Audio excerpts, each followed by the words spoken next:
নিজের মতো করে বাঁচো। কারো কাছে তুমি নগণ্য, কারো কাছে জঘন্য, আবার কারো কাছে তার সবটুকুই হচ্ছ তুমি। একটা কথা মনে রেখো, গাধার নাম যদি ঘোড়া রাখা হয় তবুও সেটা গাধাই থেকে যায়, কখনো ঘোড়া হতে পারে না। ঠিক একইভাবে কারো জাজমেন্টে তোমার মূল্য একটুও কমে যাবে না। এর কারণ যে আলুর ব্যাপারী সে তো আর সোনা চিনবে না।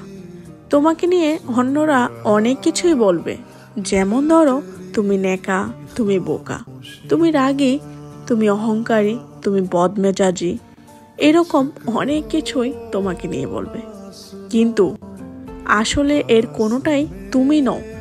তুমি তাদের কাছে সেই রকম যে যেরকমটা তোমার থেকে ডিজার্ভ করে।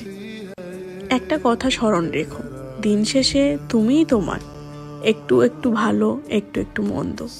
আবার তুমি সবটুকু দিয়ে ভালো হতে গেলে দেখবে সবাই ভালো আছে, শুধু তুমি ছাড়া।